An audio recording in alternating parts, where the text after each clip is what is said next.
Bonjour, soyez toutes et tous les bienvenus dans ce podcast que j'ai intitulé « Et si tout était issu de la lumière divine dans notre univers ?»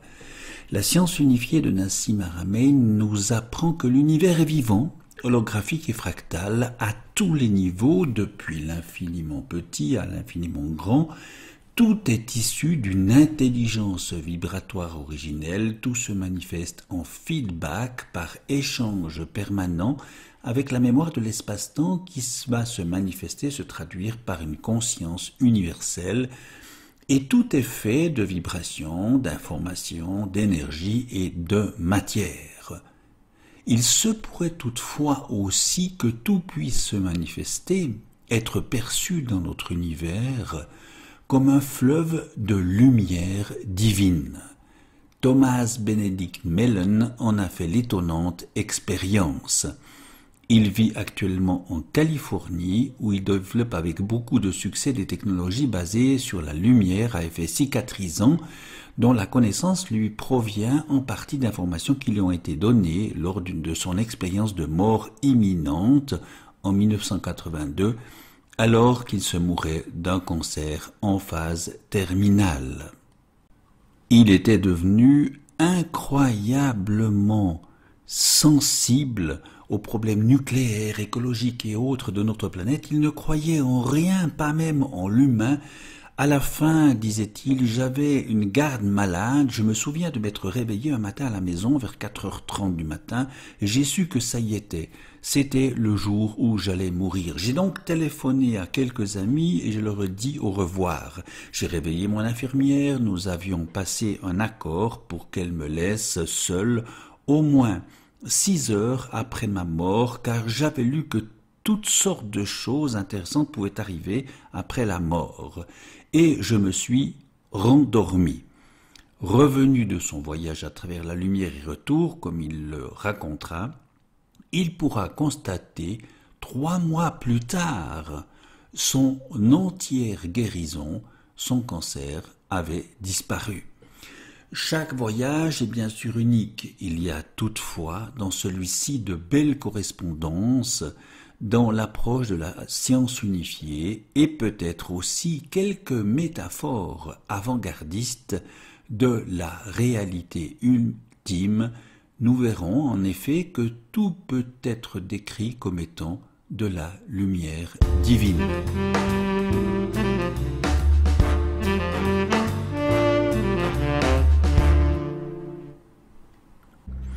Tout est lumière, nous dit donc Thomas Benedict Mellon. Après son expérience de mort imminente, nous sommes la plus magnifique des créatures, nous dit-il. L'âme humaine, la matrice humaine que nous formons ensemble est absolument fantastique, élégante, exotique, une multitude de magnificences. Nous avons tous un soi le plus élevé, c'est-à-dire une partie de notre être qui est une âme supérieure. Elle me fut révélée dans sa forme énergétique la plus pure. On pourrait la décrire réellement non pas comme un tunnel, mais bien plus comme une connexion directe avec la source de lumière, la source à laquelle chacun de nous est connecté. Saviez-vous ce qu'il y a de l'autre côté d'un trou noir? Nous, notre galaxie, qui a été retraitée à partir d'un autre univers. Dans sa configuration d'énergie, elle ressemble à une fantastique ville de lumière. Toute énergie de ce côté du Big Bang est lumière. Chaque sous-atome, atome, étoile, planète, même la conscience elle-même est faite de lumière à une fréquence et ou une particule. La lumière est une substance vivante. Tout est fait de lumière, même les pierres. Donc tout est vivant. Tout est fait de lumière de Dieu. Tout est très intelligent. La lumière m'expliqua que la mort n'existe pas. Nous sommes immortels. Nous avons déjà été vivants pour toujours. Nous sommes une partie de la nature, de ce système vivant qui se recycle lui-même infiniment. Bien sûr, chaque être humain a une vie différente et un lot de questions à explorer. Certaines de nos questions sont universelles, mais chacun de nous explore d'une façon unique ce que nous appelons la vie. car toute forme de vie, depuis les montagnes jusqu'à la moindre feuille de chaque arbre, est unique. Et ceci est très important pour nous dans cet univers, parce que tout contribue au grand tableau, à la plénitude de la vie. Chacun de nous est littéralement Dieu, Dieu s'explorant lui-même dans une danse de vie infinie. Votre unicité, nous dit Thomas, contribue à l'accroissement du vivant. Qui que vous soyez, où que vous soyez, cinglé ou non, chacun de nous, et nous tous, sommes l'accroissement du vivant. Qui que nous soyons, où que nous soyons, cinglés ou non, chacun de nous tous sommes une bénédiction pour la planète, à l'endroit exact où nous sommes. Dans le toujours du tout, la création se régénère elle-même. C'est sans début ni fin, et il se crée des univers infiniment et simultanément. En fait, le vide est moins que rien et cependant plus que tout. Le vide est le zéro absolu. C'est du chaos que toutes les possibilités surgissent. C'est la conscience absolue qui est bien plus que l'intelligence limitée. Le vide est le néant entre toutes les formes et manifestations physiques, l'espace entre les atomes et leurs composants. Il est le point zéro plein d'énergie. Le vide lui-même est dénué d'expérience. C'est la prévie avant la première vibration. Et Dieu est plus que la vie et la mort. Donc, il y a plus que la vie et la mort à expérimenter dans l'univers. Dieu est le grand soi, la conscience absolue. Et l'enfer, du coup, est un monde de misère humaine, d'ignorance, une éternité misérable dans la nuit de l'inconnaissance où les gens sont consumés par leur propre chagrin, leur traumatisme et leur misère.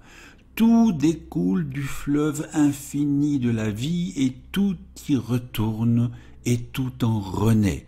Souviens-toi de cela, lui dira la lumière, et n'oublie jamais, vous vous sauvez, vous vous rachetez, vous vous guérissez vous-même, vous le pouvez toujours, vous le pourrez toujours, vous avez été créé avec le pouvoir de le faire avant le commencement du monde. Nous verrons qu'il convient dès lors de réaliser que dans ce fleuve infini de lumière, eh bien, la lumière est amour, toujours.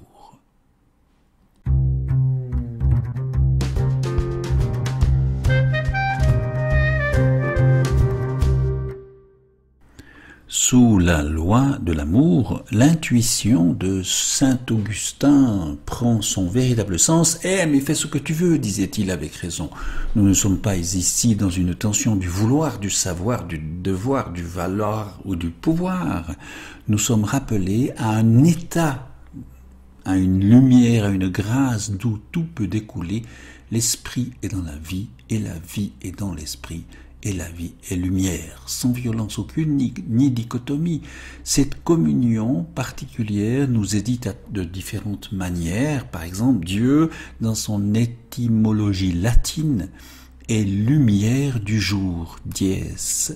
Le mot lumière en hébreu, or, signifie briller, être éclairé, répandre la clarté, devenir brillant.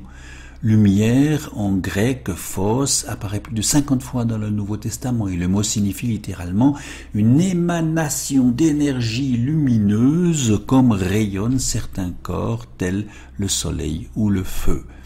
La note Do, accordée à 256 Hz, est une fréquence de résonance qui active le système de la chlorophylle des plantes. La note Do, dans ce diapason à 432 Hz, c'est une note harmonique avec la fréquence de la lumière, la plus abordée, la plus absorbée par la photosynthèse. Tout ceci ne peut pas être des simples coïncidences. Et d'ailleurs, nous le savons, la lumière régule notre horloge biologique, les cycles d'éveil et de sommeil, elle donne de l'énergie, elle régule notre humeur, elle nous tient éveillés. La lumière renforce la solidité des os, et même le système immunitaire. Et la lumière du soleil permet la transformation au niveau de la peau d'une molécule dérivée du cholestérol en vitamine D. En plus de son rôle clé Dans la minéralisation osseuse, la vitamine D participe au bon fonctionnement de notre immunité. Elle accroît l'activité de macrophages des cellules des globules blancs qui digèrent les microbes et favorise ainsi la production de peptides anti-infectieux.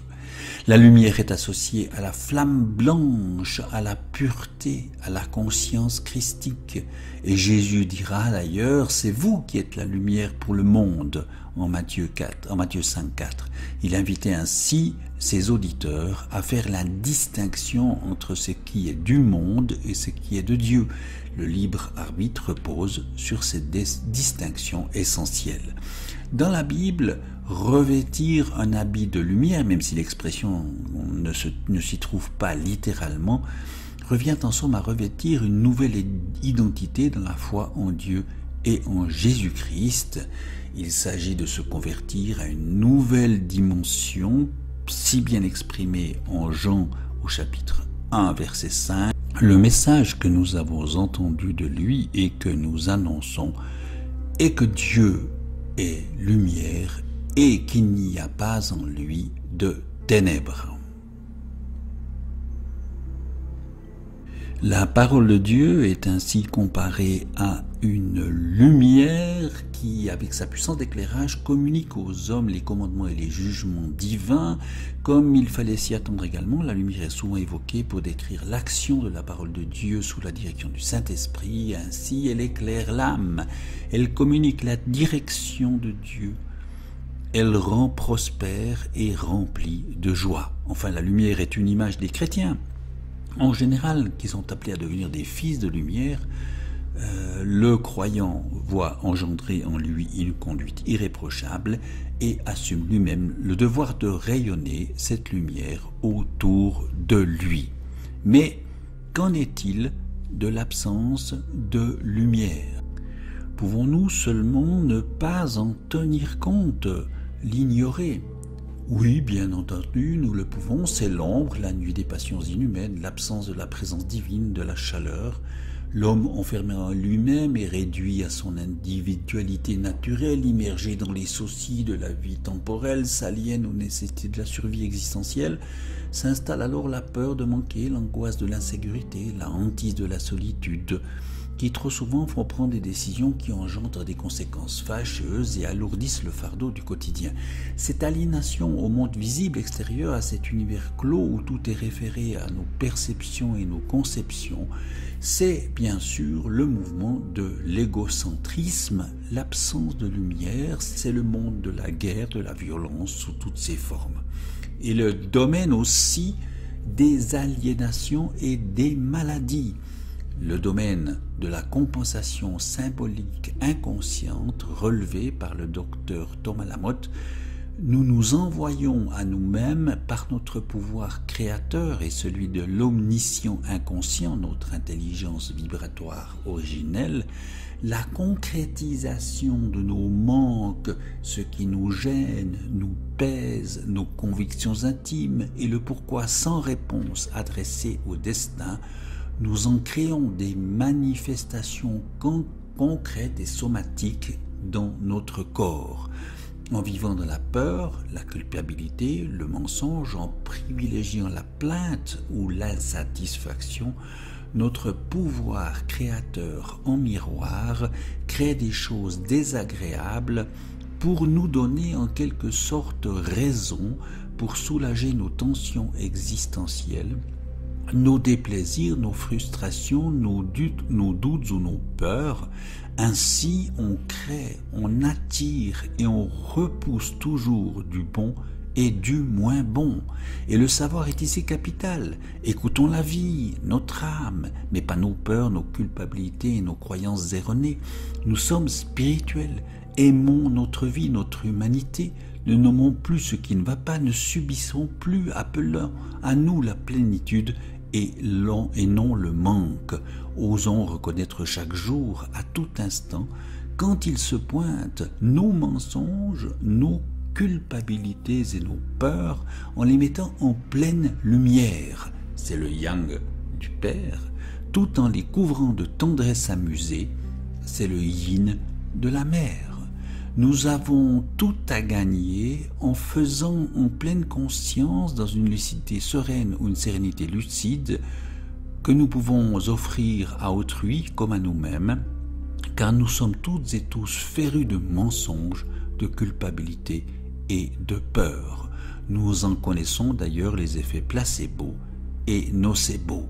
Mais dans la sagesse universelle, aucun vide n'est accepté. Il faut donc impérativement apprendre à reconnaître une compensation symbolique inconsciente dans nos décisions, nos choix, nos manies, nos croyances, nos certitudes, dans un accident banal, une piqûre d'insecte, une maladresse, une maladie, une douleur, ou même le comportement que j'induis chez autrui.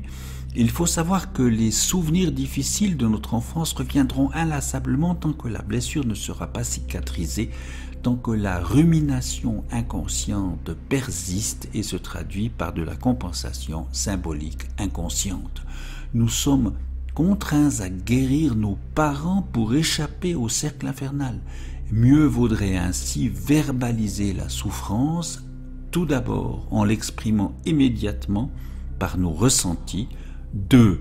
En les relativisant ces ressentis, 3. En adoptant à l'avenir une stratégie d'évitement ou de contournement de ce qui nous a blessés. Mais faire l'autruche, refouler et taire est le plus mauvais des choix. Mais aussitôt que nous acceptons de laisser partir nos pensées, nos croyances limitatives et nos souffrances, aussitôt l'univers s'empresse de faire le plein d'une nouvelle énergie qui apporte bien-être, santé, prospérité et complicité. C'est le volet que nous étudierons plus en avant en complicité avec l'univers.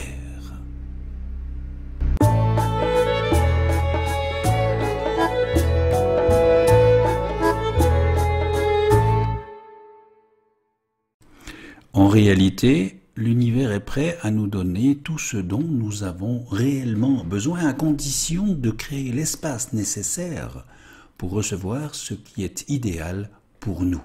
L'amour sera toujours la clé et la bénédiction sera toujours une porte qui s'ouvre sur une autre dimension de la conscience et de la vie.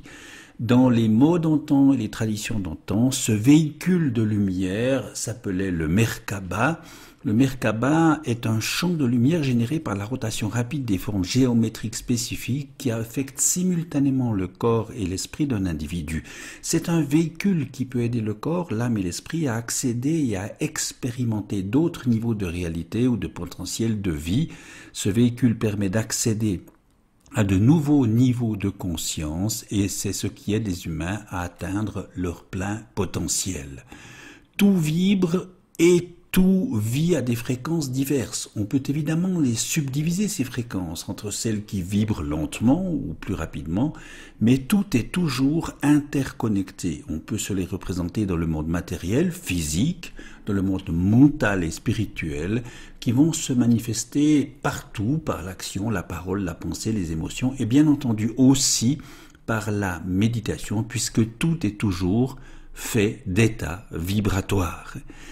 La question est au fond, et si nous avions sous-estimé le rôle et l'importance et les vertus de la lumière qui est aussi une entité vibratoire? Certains le pensent, capter l'énergie libre qui circule autour de nous sous la forme d'ondes en vortex, avec comme support des milliards de particules, dont font partie les neutrinos, est une opération banale en réalité, que nous réalisons toutes et tous à chaque seconde de notre vie. Et bien heureusement, car il est démontré que ce bruit de fond énergétique nous est vital. Nous ne pouvons éviter le fait que les neutrinos nous traversent, pas plus. Nous ne pouvons empêcher que notre cœur batte au rythme d'environ 1 Hz, donc un battement par seconde. Les neutrinos qui passent en notre cœur qui bat produisent ensemble de la lumière que nous absorbons ensuite dans nos tissus dans un accord de résonance précis, fréquence par fréquence. Il en est ainsi depuis la nuit des temps et c'est grâce à la physiologie de ces ondes scalaires que nous pouvons décrire ces processus, les nommer et en prendre conscience Enfin, il est donc temps d'apprendre aussi à mieux utiliser cette dynamique, notamment à travers le potentiel de notre glande pinéale, une toute petite glande unique de 8 mm en forme de pomme de pin dans notre tête, une glande que la tradition orientale appelle le troisième œil. On peut imaginer qu'elle capte des photons invisibles à une fréquence différente de celle des champs magnétiques dans la bande visible. Et vous pouvez imaginer qu'en devenant plus conscient de ces informations, nous devenons aussi plus conscients, sensibles et précis au sujet de notre environnement. Ce serait bien de pouvoir étudier l'impact sur la capacité d'oscillation, d'interaction de l'antenne dans notre cerveau quand il change de fréquence électromagnétique. Nous captons d'ailleurs ces énergies invisibles sans le savoir et fondamentalement notre corps s'alimente en énergie en intégrant ces photons, mais aussi en intégrant des protons. À tel point d'ailleurs qu'un sage indien, Prahlad Jani, affirmait qu'il n'avait pas mangé ni bu durant plus de 70 ans. Et après de nombreux tests, les médecins ne savaient toujours pas comment cela était possible. Fondamentalement, notre corps s'alimente en énergie en intégrant des protons à différentes échelles. C'est essentiellement de l'énergie sous forme de sucre, d'acides gras et de protéines qui sont présentes dans notre nourriture et transformées par le métabolisme afin de subvenir aux besoins en protons de nos cellules, plus précisément au sein de leur centrale énergétique, les mitochondries. Un proton, nous explique la doctoresse Johanna Deinert, agit comme un ion d'hydrogène chargé positivement dans l'organisme et sa réactivité est représentée par le pH stabilisé autour de 7. Une concentration en protons élevée mène à une augmentation de la perfusion tissulaire, par exemple dans le cerveau, qui alimente des organes et des nutriments par le sang. Cela est également vrai pour les inflammations chroniques des tissus où l'acidité des cellules joue un rôle majeur et bien connu de signe avant-coureur de développement d'un cancer. Mais saviez-vous que les protons associés aux molécules de bicarbonate sont alors expirés, transformés et rejetés par les mitochondries en tant que dioxyde de carbone? Bien respirer et surtout bien expirer pourrait être plus important que nous ne l'avions imaginé, nous dit la doctoresse. Peut-être alors serait-il bon, comme le dit Nassim, d'agir dans le sens de la dynamique fondamentale de l'univers en créant dans notre cœur une structure toroïdale en 2 temps. Quand elle se courbe vers l'immobilité, elle est la confiance et la gravité qui tient tout ensemble par le souffle expiré. Ensuite, quand elle entre en expansion, elle est la gratitude par le souffle inspiré qui nous fait don des forces électromagnétiques, un peu comme dans l'œil d'un cyclone. Le tourbillonnement est là où se trouve notre singularité. Au centre se trouve la tranquillité, la quiétude, et plus on l'atteint, plus la dynamique tourbillonnaire du spin augmente autour de nous et avec elle l'inspiration ou l'influence autour de nous, y compris l'influence à distance. Une chose essentielle est à comprendre, à ressentir et à intégrer. Le mal et le malheur résulteront toujours, c'est ce qui arrive quand l'humain n'a pas l'amour de Dieu dans son cœur, là où il n'y a justement ni confiance ni gratitude. Car le mal et le malheur prennent racine dans nos tristesses, dépit, colère, injustice, frustration, ressentiment, jalousie, haine, honte, angoisse, en somme dans nos pulsions narcissiques, sadiques ou masochistes, en somme dans nos boucles de rétroaction négative, là où précisément le froid règne comme l'absence de lumière. Il faut donc apprendre, comme nous y invite Laurent Lévy, à comprendre, ressentir et mettre en œuvre que l'être est fondamentalement joie en son corps et en son cœur, joie en partenariat.